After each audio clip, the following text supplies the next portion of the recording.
আমার প্রিয়, আজকে আমরা শিখব রাগ, রাগের উপরে। কিসের উপরে? রাগ। রাগ করলে এবং রাগ জীবনে ধরে রাখলে আমাদের কি ক্ষতি হতে পারে, ঠিক আছে? আজকের বিষয় হচ্ছে কিসের বিষয়? রাগ। আমরা প্রত্যেকবার মণ্ডলীতে আসি আর আমরা সমস্ত রকমের বিষয় আমরা শিখতে থাকি, না? বলছে যে শিক্ষার শেষ নেই, শিক্ষার শেষ নেই। আর বলছে যে শিক্ষা মানুষ যত নিতে পারবে তত তার জীবনে ভালো, যত শিখবো তত কিন্তু বুদ্ধিমান হব। আর শিক্ষা হচ্ছে কি না, পায়ের কি হচ্ছে? দীপক। আমেন। পায়ের দীপক, জীবনের দীপক হচ্ছে শিক্ষা। আমার প্রিয়, প্রেজ দ্য লর্ড। তো শিক্ষা আজ মানুষকে নিতে হবে, আর শিক্ষার কোনোদিন শেষ নেই, শিক্ষার কোনোদিন শেষ নেই। মানুষ শিখতেই থাকে, শিখতে। তো আজকে আমরা কি শিখবো? রাগের উপরে। কিসের উপরে? একে অপরকে বলো হালেলুয়া। আজকে আমরা কিসের উপরে শিখতে চলেছি? রাগের উপরে, না? তাহলে হেডলাইন হবে রাগ করলে কি হতে পারে। এক বিশ্বাসী, খ্রিস্ট বিশ্বাসীর জীবনে যদি সে রাগটাকে ধরে রাখে তাহলে তার জীবন কি হতে পারে, বুঝতে পারছি? হালেলুয়া। কি হতে পারে? আর রাগ হলেও কিরকম রাগ করা আমাদের উচিত এবং কতক্ষণ রাগ করা উচিত, সেগুলোও কিন্তু আমাদের জানা প্রয়োজন আছে। কেন বলো তো? কারণ আমরা রক্ত মাংসের মধ্যে আছি, না? অনেক সময় ভালোবাসা, আবার অনেক সময় আমরা কি হয়ে যায়, আবার মারামারি, না? বুঝতে পেরেছি? তো এগুলো হবে জীবনের মধ্যে, এগুলো হবে অনেক সময়। তো এই জন্যই কতক্ষণ রাগা উচিত আর কতক্ষণ রাগা উচিত নয়, এগুলোও কিন্তু আমাদের জানার প্রয়োজন আছে। কি ধরনের রাগ করা উচিত আর কি ধরনের রাগ করা উচিত নয়, এ সম্বন্ধেও কিন্তু আমাদের জানার প্রয়োজন আছে। হালেলুয়া। আমরা আমাদের দৈনন্দিনের জীবনে, জীবনযাপনের পথে আমার প্রিয়, অনেক বিষয় নিয়ে আমাদের জীবন জড়িত থাকে। অনেক মানুষের সঙ্গে আমাদের করে সাক্ষাৎ করতে হয়, কিন্তু এমন নয় যে সবাইয়ের কাছ থেকে আমরা সব সময় ভালো বিষয়টাই যে আমরা পাবো। হ্যাঁ, অনেক সময় সবাই আপনাকে আপনি বলবে না, অনেক সময় কেউ এসে আপনাকে তুই বলবে, ঠিক আছে?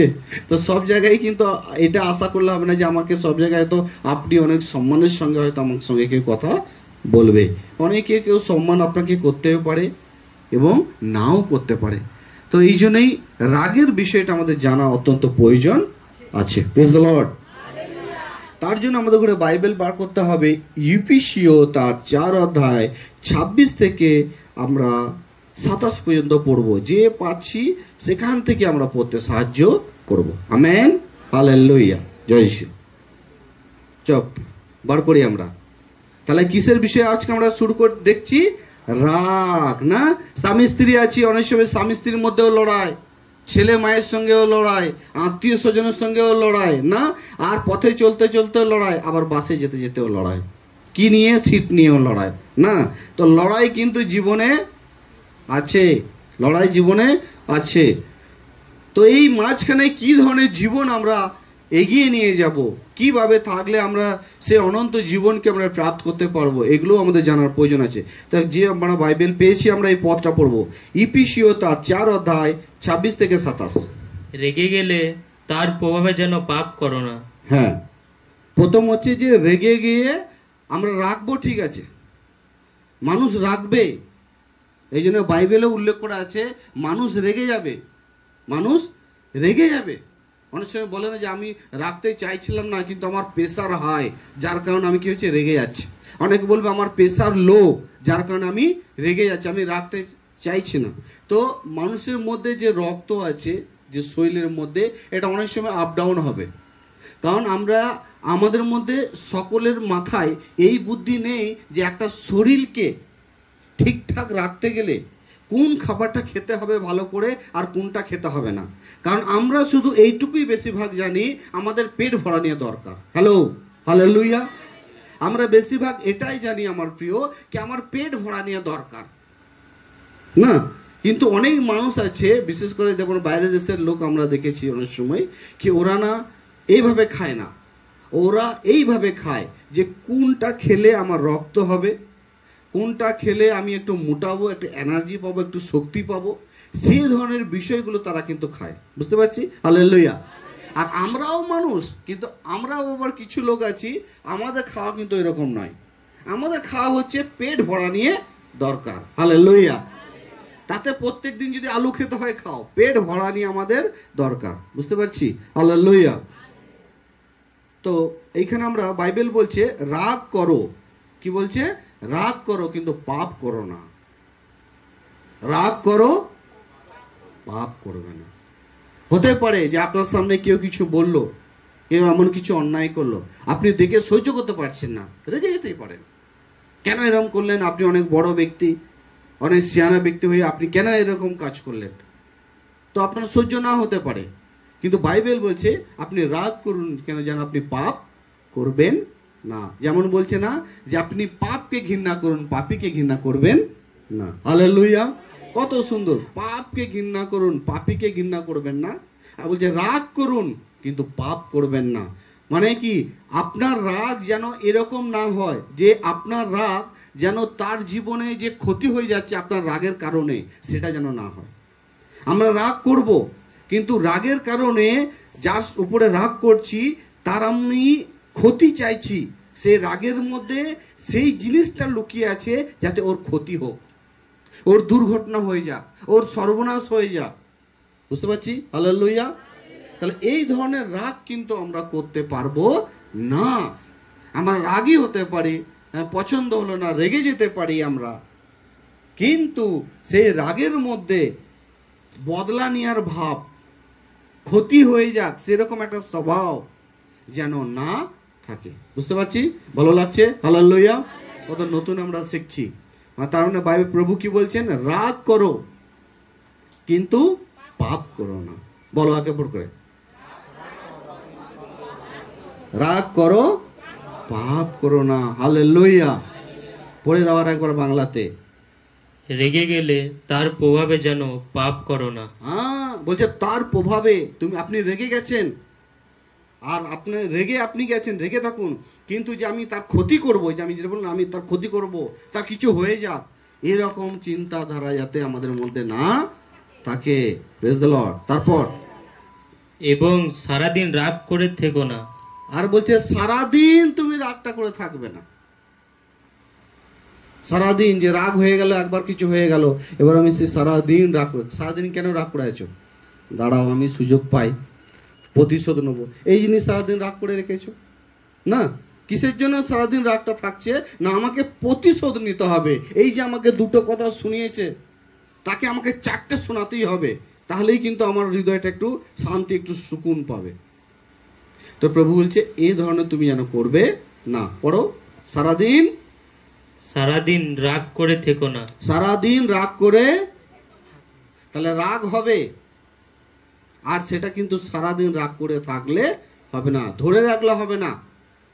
ধরে রাখলে, কারণ দেখুন প্রভু যদি আপনার উপরে রাগ করে, আর যদি ওই রাগটা যদি প্রভু ধরে রাখে, তাহলে আমরা কি টিকবো? হ্যাঁ, টিকবো না কোনোদিনই। জানেন, প্রথম যে নোহের কাহিনীটা যদি আমরা পড়বো, নোহের বিষয়টা, ওখানে প্রভু বলছে আমি মানুষগুলোকে মেরে আমার খুব দুঃখ হচ্ছে। প্রভু নিজে বলছেন, বলছে উনি কেন জানেন? অত্যন্ত রেগে গিয়েছিলেন। ঈশ্বর অত্যন্ত রেগে গিয়েছিলেন মানুষের চালচলনকে দেখে, আর রেগে গিয়ে তিনি নির্ণয় নিয়ে তিনি 40 দিন 40 রাত জল প্রলয়ের দ্বারা তিনি মানুষকে কি করলেন? ডুবিয়ে মেরে দিলেন। আর মেরে দেওয়ার পর ঈশ্বরের অনেক কি হলো? দুঃখ হলো যে আমি এতগুলো মানুষকে আমি মেরে ফেললাম। তারপর তিনি ঈশ্বর শপথ করলেন। কি শপথ করলেন জানেন? যে রামধনুটা যেটা ওঠে না, যেটা আমরা বলি রামধনু, হালেলুয়া, বাইবেল থেকে এটা, ওইটা হচ্ছে কি, এইটা হলো একটা প্রতিজ্ঞা, এটা হচ্ছে একটা চিহ্ন।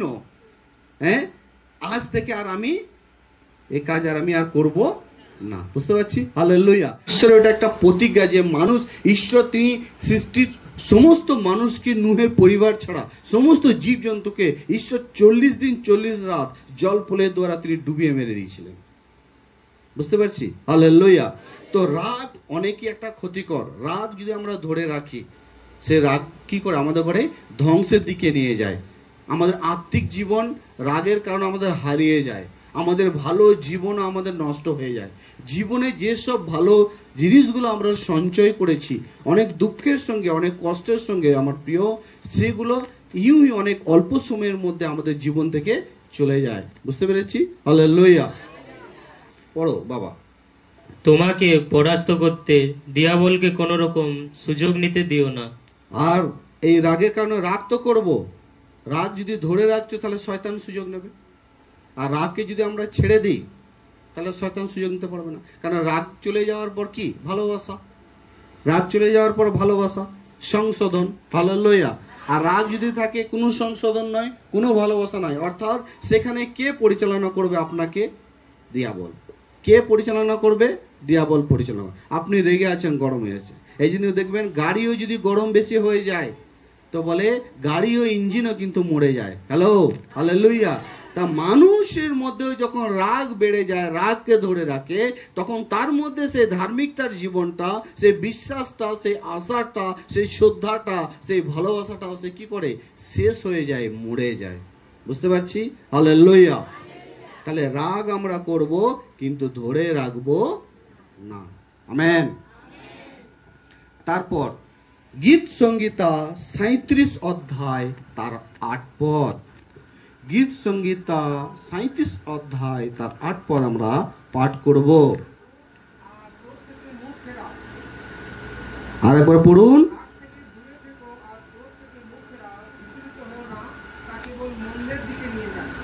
কোন দিকে নিয়ে যায়? বলছে রাগ থেকে দূরে থাকো। কোথায় থাকো? যারা ঘুমোচ্ছি বলবো, কোথায় থাকো?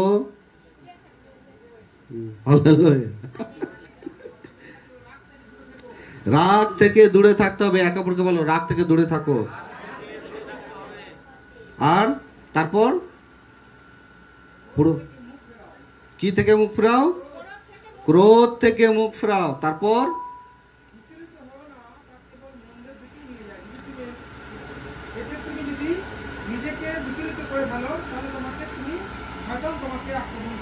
দেখা যাচ্ছে এক হিসেবে আমরা রাগকে হজম করতে পারছি না। ধরুন সাদা মাসা, দেখা যাচ্ছে রাগ হয়েছে কিন্তু সেটাকে হজম করতে পারছি না।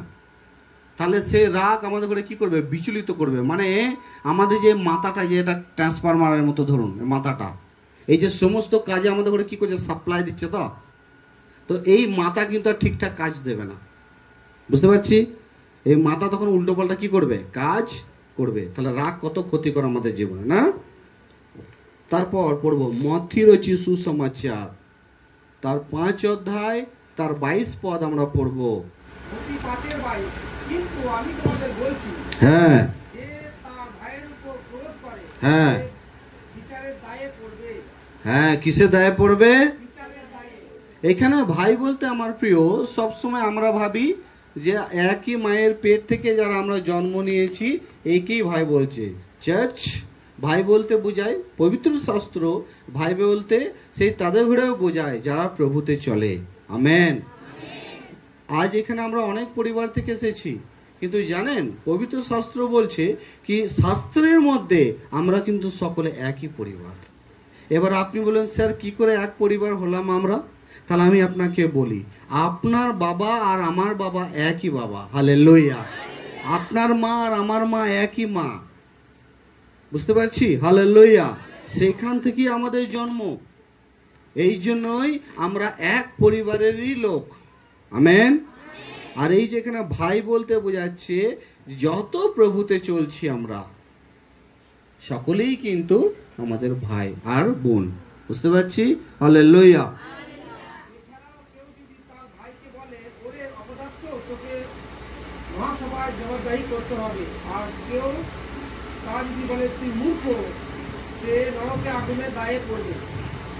আর এখান থেকে আর একটা বিষয় আমরা শিখবো। ধরুন সামনের ব্যক্তিও রেগে গেছে, তো এই ব্যক্তি দুজনেই যদি রেগে যায় তাহলে সেখান থেকে কি বেরিয়ে আসবে? দুজনের রাগ থেকে কি বেরিয়ে আসবে? হানিকারক বেরিয়ে আসবে, ক্ষতি বেরিয়ে আসবে, না? দুজনায় রাগ করেছে মানে 100% ওই দুই পরিবারের মাঝখানে বড় ধরনের ক্ষতি হতে চলেছে। হ্যাঁ, বড় ধরনের আঘাত হতে চলেছে। তো এই জন্যই আমার প্রিয়, রাগ আমরা করব, রাগ হতে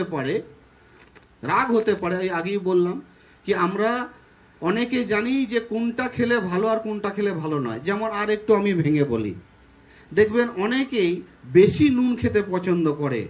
হ্যালো, একটু সাধারণ বলি, বেশি নুন খেতে পছন্দ করে। হ্যাঁ, তাদের করে আপনি যতই বলবেন নুন কম খাও, তারা কিন্তু খাবে না। আমি আমার কাজ করছি, আমার পয়সায় আমি কেন কম খাবো, আমি বেশি করে খাই। আবার অনেকে দেখবে উপর দিয়ে খায়। তো এটা আমি আপনাকে বলছি হেলথের সম্বন্ধে, একটু শুনুন। নুন যদি আপনি বেশি করে কাঁচা নুন খাবেন আর ভাতেও যদি ব্যবহার করে খাবেন, আপনার যখনই 40 বছর আপনার বয়স হয়ে আসবে, তখন কিন্তু আপনার শরীর কিন্তু থরথর করে কাঁপবে। ভালো করে শুনুন, এই শরীর না আপনার সাথ দেবে না। আজ এই শরীরে নিয়ে তো অত কিছু, আপনার আসা আপনার যাওয়া, কিন্তু এই শরীর যখন আপনাকে সুখ দেবে না, এই শরীর যখন আপনার রাতের ঘুমকে কেড়ে নেবে, তখন আপনার কাছে যতই সুন্দর খাবার, যতই টেস্টি খাবার রাখা হোক না কেন, আপনি সেটা খেয়ে সুখে থাকতে পারবেন না। বুঝতে পারছি? তাই এই জন্যে আমার প্রিয়, শরীরে কোনটা নেবে, কোনটা কতটা পরিমাণ আমরা খেলে ভালো হব, তো এটা তো সবার মধ্যে মাথায় নেই। অনেকে আমরা জানি শুধু খাওয়া হলেই হলো। হ্যাঁ, অনেক সময় কি দেখা গেল মিষ্টি জিনিস আমি কেউ বেশি পাচ্ছি, তো সারাদিন মিষ্টি খেয়ে যাচ্ছে, বলছে ফ্রিতে পাচ্ছি তো খেয়েই যায়।